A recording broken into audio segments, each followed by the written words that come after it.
注意看，这个老人正盯着一群麋鹿。就在他准备靠近时，远处出现一声枪响，而受惊的麋鹿朝着老人奔跑而来。时间回到10个小时以前，米克发现诺姆的留言。诺姆是雨林中的弓箭大师，来到雨林居住之前还参加过奥运比赛。米克赶到后，诺姆说发现偷猎者的踪迹。他不反感那些为了生存狩猎的人，但是仅仅为了一份挂在墙上的战利品就随意猎杀野兽，且是在他私人领地上的行为，是他绝对不能容忍的。为了阻止偷猎者，两人开始追踪他们的足迹。没多久，发现一个脚印，距离诺姆的小屋不到400米，且他挂起来的私人领地的标志牌被偷猎者随意的丢弃在地上。现在，这群人彻底惹怒了曾经的奥运选手。他们继续追捕没多久，突然听到丛林深处传来麋鹿的叫声。米克想过去将麋鹿赶走时，诺姆说这不是麋鹿的叫声，而是那些偷猎者模仿的，因为发音时隔膜没有低音，是偷猎者们正在引诱鹿群。现在他们必须得加快行动。就在诺姆独自追踪时，米克前去摇人。他来到雨林电话亭，拿出电话开始召唤雨林中最神秘的人。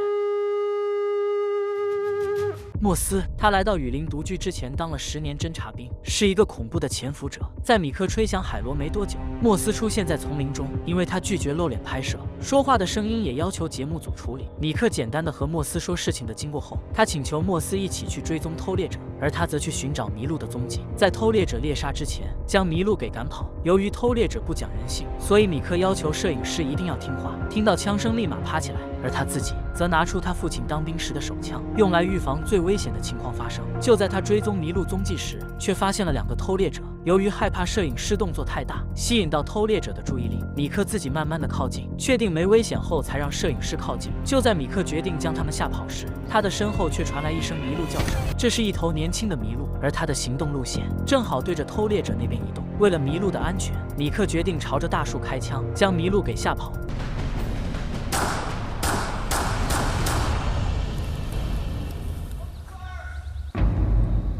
Who's on my land?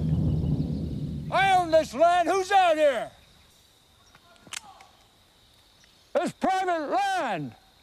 在吓跑了偷猎者之后，米克找到莫斯分享这份喜悦。就在2人开心聊天时，突然出现的一声枪响打乱了他们的聊天。看来偷猎者们并不打算离开，现在他们要采取新的办法，那就是将麋鹿赶到奥林匹克国家公园里去，那里是禁止狩猎的。随后他们兵分2路，米克在一块草地上发现了麋鹿群的足迹，沿着足迹跟踪了100米后，终于发现了麋鹿群。现在他将和莫斯2人从2个方向将麋鹿们赶进国家公园里。就在他在西边慢慢靠近时，莫斯也在东边靠近，他们要配合得很默契，不然很有可能将麋鹿赶到反方向。就在他们准备行动时，又是一声枪响出现，麋鹿群直接受惊，朝着国家公园的反方向跑去。莫斯担心麋鹿从他眼皮子底下溜走，于是决定冒险一搏。他给远处的米克打了一个手势后，米克像一匹猛虎一样朝着麋鹿群跑去。